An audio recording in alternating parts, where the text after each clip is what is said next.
percebido que o teu filho anda cabisbaixo, lento, não tem vontade de fazer nada, só quer ficar sentado, não quer brincar, ou o contrário, está extremamente irritado, extremamente agitado, ansioso, nervoso?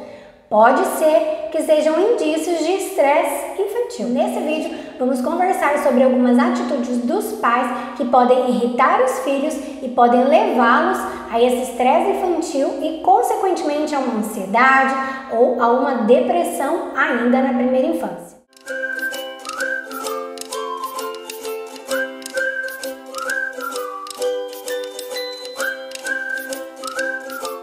Oi, eu sou a Keila, bem-vindos de volta ao meu canal Movimento Aqui de Sem Neura. Para você que está chegando agora, este canal eu trago conteúdo sobre o desenvolvimento infantil na primeira infância.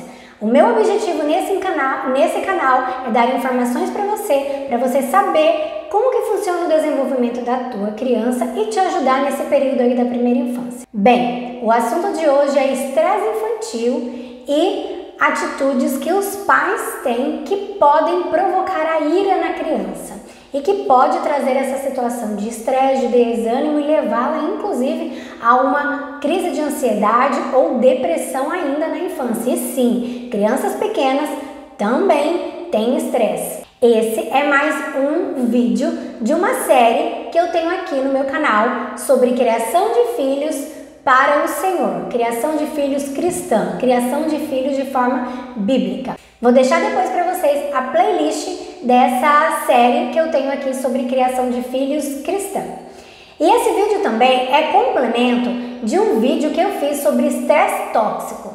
É esse link aqui em cima, então depois eu recomendo que você assista junto com esse, que os dois vão falar um complementando o outro.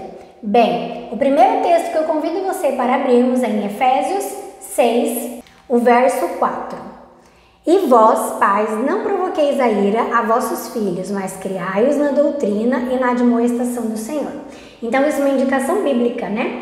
Que o Senhor está dando que os pais não é para eles provocarem a ira aos seus filhos, mas que é para eles criar na doutrina. O que é doutrina?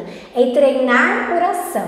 E também é para criar na admoestação do Senhor. O que é admoestação? É treinar por palavra. Então, como que você vai criar o teu filho?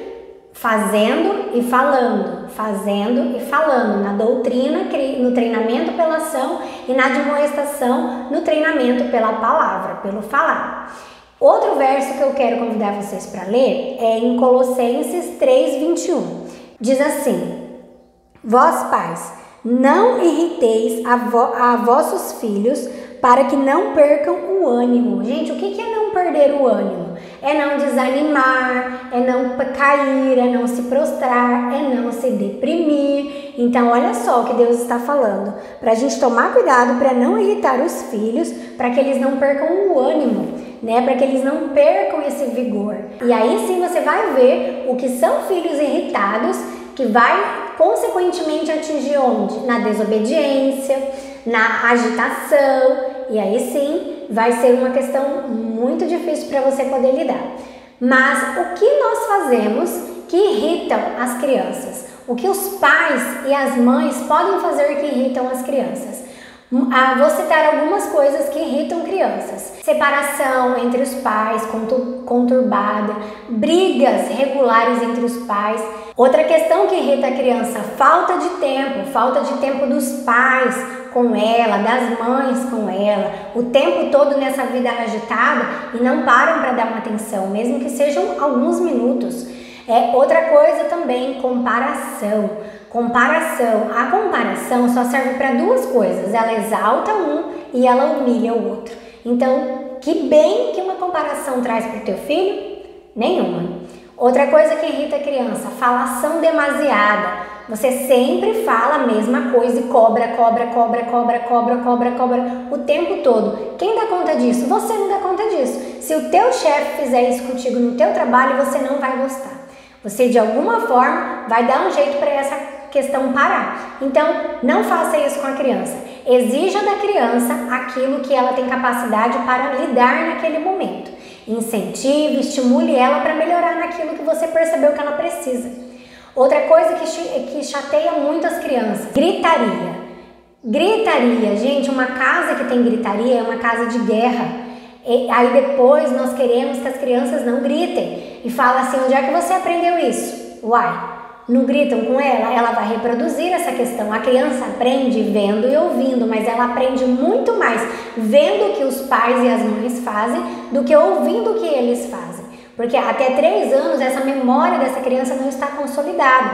Então ela vai olhar muito mais e perceber mais as coisas do que ouvir. Bem, como vocês viram, alguma dessas questões aí que chateiam as crianças tem muita relação com a língua, né? Então nós precisamos aprender a termos um falar calmo, tranquilo, dócil e amoroso, a termos uma língua serena. Então isso é uma coisa que você precisa pedir de Deus para te dar essa capacidade, porque você precisa ter língua mansa. A neurociência nos traz a informação de que o cérebro do ser humano capta melhor as informações quando vem de palavras com um tom mais suave, calmo, leve, tranquilo. O cérebro, ele capta muito mais essas informações quando vem de vozes calmas.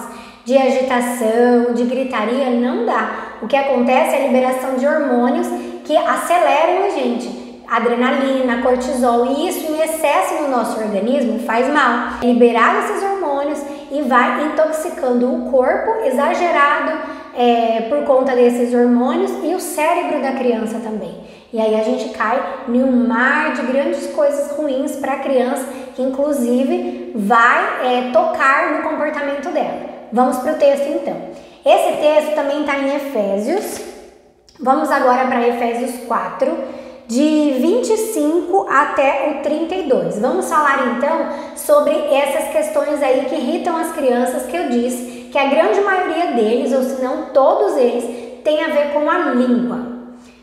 Vamos ler a partir do 25. Pelo que deixai a mentira e falai a verdade, cada um com o seu próximo, porque somos membros uns dos outros. Irai-vos e não pequeis. Não se ponha o sol sobre a vossa ira, não deis lugar ao diabo. Aquele que furtava, não furte mais. Antes trabalhe fazendo com as mãos o que é bom, para que tenha que repartir com o que tiver necessidade. Não saia da vossa boca nenhuma palavra torpe, mas só a que for boa para promover a edificação, para que dê graça aos que a ouvem, e não entristeçais o Espírito Santo de Deus, no qual estáis selados para o dia da redenção. Toda amargura, e ira, e cólera, e gritaria, e blasfêmia, e toda malícia seja tirada de entre vós. Antes, sede uns para com os outros benignos, misericordiosos, perdoando-vos uns aos outros, como também Deus vos perdoou em Cristo. Então vamos começar a analisar a partir do verso 25. Você pode acompanhar aí comigo também. Aqui começa a falar sobre a mentira, que é para você lidar com a verdade, né? A mentira é o quê? É um pecado da língua. Então, se você quer ensinar para o teu filho a ser verdadeiro, seja primeiro você verdadeiro. Por exemplo, tem uma brincadeirinha que estão fazendo aí. Filho, vamos lá na sorveteria ou vamos ali comer um bolo junto comigo? O pai fala para a criança. Aí a criança vira, mas a mamãe não deixa. Aí o pai fala, mas não conta para ela não, é um segredinho nosso. Então o que você está ensinando para essa criança? A mentir, está ensinando a contornar as situações, a dar uma rasteira no outro, né? Você está atingindo esse pensamento no cérebro dela, ela vai começar a fazer isso. Então trate a verdade, mesmo que a verdade seja muito doída, trate com a verdade, porque o Senhor vai fechar essa ferida aí que essa verdade vai causar, mas ainda assim trate com a verdade. O próximo verso diz, irai-vos e não pequeis, não se põe o sol sobre a vossa ira. Eu disse lá no verso 6 aqui de Efésios, que é para a gente tomar cuidado para não irar os filhos, certo? E aqui Deus está falando que você pode irar, mas tomar cuidado para você não pecar, né? Porque irritar, ficar irado é uma condição humana. Todos nós fazemos isso. Isso acontece, né? Mas tome cuidado para que essa tua ira não gere um pecado, né? Toma cuidado com isso, refreie, pense, calma, respira, dá um tempo da situação e volte de novo para não pecar.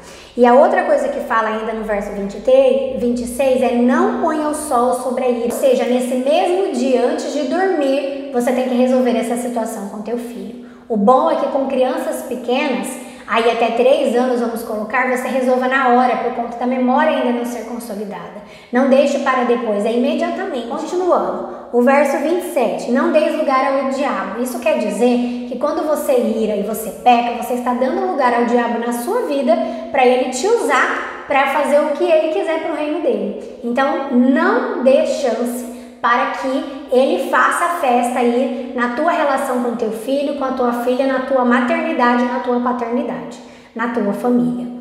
O verso 28, aquele que furtava, não furte mais. Antes trabalhe fazendo com as mãos o que é bom para que tenha que repartir com o que tiver necessidade. Aqui é um pecado que ele traz que não tem a ver com a língua. Então, como a gente está tratando sobre isso, eu vou pular. Continuando, verso 29. Não saia da vossa boca nenhuma palavra torpe. O que significa palavra torpe? Palavra torpe significa palavra que não serve para nada, que não tem utilidade nenhuma. Quando, por exemplo, você xinga o teu filho, quando você fala uma palavra indevida, de forma negativa, menosprezando a tua criança, essa palavra é inútil, uma palavra torpe, não serve para nada, a não ser ferir o outro, machucar o outro. E tenho certeza que você não quer fazer isso com o teu filho ou com a tua filha. Mas só a que for boa para promover a edificação, para que dê graça aos que a ouvem. Então lembre-se que quando você for falar essas palavras, você não está ofendendo primeiro a outra pessoa. Primeiro, você não está dando graça a Deus, você não está agradando a Deus. Em segundo, você está fazendo mal para outra pessoa. E em terceiro, consequentemente, para você mesmo. Então, se esforce para ter palavras boas que saiam da tua boca. E quando acontecer essas palavras torpes, imediatamente resolva essa situação. Verso 30. E não entristeçais o Espírito Santo de Deus, no qual estáis selados para o dia da redenção. Então isso entristece o Senhor, como eu acabei de falar. Toda vez que você fala, você está ofendendo o Senhor, você não está dando graça ao Senhor, você está entristecendo o Espírito. O que é isso? Você está apagando o Espírito Santo de você. E o verso 31. Toda a amargura, e ira, e cólera, e gritaria, e blasfêmia, e toda a malícia seja tirada de entre vós. Vamos começar então entendendo da malícia para a amargura. A malícia é o discurso injurioso contra o bom nome de alguém. Você fica falando mal, mas sem citar o nome da pessoa. Isso é uma malícia. Depois que você começa a fazer isso, você entra no próximo pecado, aqui no texto 31, que é a blasfêmia. Você vai falar mal especificamente de alguém, agora você vai citar o nome. Quando você chega para alguém e fala: nossa, você viu o que aconteceu com a Maria? Aí a outra pessoa: o quê? Me conte mais. Isso é blasfêmia. Você está falando mal de uma pessoa e está colocando o nome específico dela.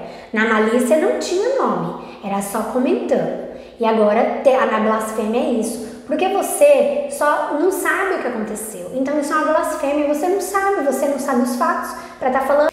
Então você começou na malícia, e aí você foi para a blasfêmia, e agora você entra no pecado da gritaria. Porque depois que você começou a falar mal de alguém, depois que você colocou o rosto nesse mal de alguém que você estava falando, agora você vai começar a gritar, né? E gritaria é um pecado. E depois da gritaria vem o quê? Vem a cólera. A cólera é aquela ira intensa, é aquela ira que você pega alguma coisa e ameaça alguém, é aquela ira que você está em casa e bate forte, é aquela ira que você bate nas coisas para derrubar. Essa é a cólera. E depois vem a ira. A ira é aquela coisa mais comum, é aquela irritação diária que a gente tem. E por último vem a amargura. A amargura é quando você está com a pessoa fixada em uma história. Ela te fez um mal e você carrega aquela pessoa o tempo todo. Você lembra daquela pessoa em qualquer lugar. Isso é amargura. E é um dos piores pecados que tem e que você dá oportunidade para Satanás usar você como ele quiser. O verso continua assim, ele retrata todos esses pecados terríveis que a gente tem aí na língua, mas ele traz o que a gente pode fazer para melhorar isso. E é exatamente essa a ideia aqui no vídeo, a gente entender que a gente pode irritar a criança, que a gente pode contribuir com o estresse infantil, mas que tem uma forma de nós sairmos disso em Deus. 32. Antes, sede uns para com os outros, benignos, misericordiosos, perdoando-vos uns aos outros, como também Deus vos perdoou em Cristo. Então, o que quer dizer aí esse antes seja? Quer dizer, traga a existência. Vou convidar vocês para a gente ir lá no verso de Romanos 4,17. O que interessa para a gente é esse final. E chama as coisas que não são como se já fossem. Então é exatamente isso aqui que o verso está falando. Antes sede, antes chame à existência aquilo que não existe em você. E o que ele continua falando? Que é para você ser benigno. O que é benigno? Servir. A gente acredita que a criança que tem que ficar servindo a gente. Traz um copo d'água pro pai, vai lá e faz isso pro pai. Não tá errado. Não tá errado que a criança não possa fazer isso e que ela também precisa ter algumas responsabilidades. Ok, mas você também precisa ser benigno para com o teu filho, servir o teu filho. Se ele pedir para você pegar uma fruta, um brinquedo, faça. Faça com benignidade, com amor, faça esse serviço, porque esse serviço você não está fazendo em primeiro lugar para com o teu filho, está fazendo por amor a Deus e depois para servir o próximo que é o teu filho. Depois ele fala, ser misericordioso. Então, se o teu filho errou, ele precisa encontrar em você misericórdia, né? Não dá pra gente punir, castigar, disciplinar o tempo todo. As crianças precisam de limite? Precisam ser corrigidas, disciplinadas, ensinadas? Precisam, mas elas também precisam encontrar em nós misericórdia. A questão de achar que a autoridade é autoritarismo, é ser carrasco, né? Então elas precisam também encontrar em nós a misericórdia. E depois ele continua, perdoando-vos uns aos outros, como também Deus vos perdoou em Cristo. Perdão. E você também precisa aprender a perdoar os teus filhos, a perdoar os teus pais. Muitos pais falam assim, mas eu grito, eu faço isso, aquilo porque fizeram comigo, porque eu fui criado assim, então eu sou assim. Então, diante de Deus, perdoa o teu pai e a tua mãe, se houve alguma questão disso que você carrega até hoje, perdoa. Você sabe qual é o significado de perdoar? É deixar, soltar. O perdão não é um sentimento, o perdão é uma atitude, tá? E é uma ordem do Senhor. Vocês podem conferir lá em Mateus 18, de 15 a 22. Como também Deus vos perdoou em Cristo. Então, primeiro lembre que antes de você perdoar, quem te perdoou primeiro foi Deus. Ele te perdoou, mandando o seu Filho Jesus lá na cruz para morrer em amor a nós. Então, Ele nos perdoou primeiro. E como Ele nos perdoou primeiro, agora nós podemos honrá-lo, obedecer. Então, qual é o segredo para essa questão? Chame à existência aquilo que não existe em você. Então chame, Senhor, tira de mim essas questões que eu estou irritando o meu filho. Eu não estou tendo tempo com ele, chame a existência. Deus, me ajuda a organizar os meus horários. Eu estou gritando, Deus, me ajuda a ser calma, a ser serena no meu falar, a falar com mansidão. Chame a existência aquilo que não existe em você. Isso é garantido pelo Senhor, né? Mas isso só se você pedir. O Senhor não faz milagre. Não vai ser da noite para o dia que isso vai acontecer. A ciência diz que em nós a mudança se dá de 3 formas. A primeira forma, entendimento. Então, vamos seguir esse verso 32 aqui. Antes, sede, chame. O entendimento, você entendeu que você não tem aquilo. Vamos comentar a gritaria. Você entendeu que você não tem um falar sereno e manso. Entendimento. Segunda questão, o esforço. Isso mesmo. Você precisa se esforçar. Quando você estiver gritando, trace meios em você, no seu dia a dia, que vai te lembrar que não é para você gritar. Não é para você gritar. E aí você se esforça para isso. Não tem como mudar se você não tiver esforço inicialmente. Tem atitudes que vai fazer você começar a praticar isso. E terceiro, então, vai vir um prazer. Que daí o terceiro vai vir essa questão aqui de ser misericordioso, de perdoar, de ser benigno, né? Então, assim, a ciência fala isso, mas aqui no verso, na Bíblia, consegue entender isso também. O entendimento, o chamar à existência, o se esforçar para mudar, né? Que é aqui na questão do servir, do ser benigno, e depois vai vir um prazer. Vai vir o prazer de ser misericordioso, de perdoar, de ter aquela atitude com mais leveza. Então eu espero que vocês tenham gostado desse conteúdo. Se você conhece alguma família, algum papai ou alguma mamãe que precisa também entender sobre essas questões que podem levar os seus filhos para o estresse infantil, copie esse link e mande para eles, para que mais famílias possam ser alcançadas e nós ajudemos as nossas crianças a minimizar essas questões de estresse na infância. Gostou desse vídeo? Deixe seu joinha. Um beijo, muito obrigada, até a próxima.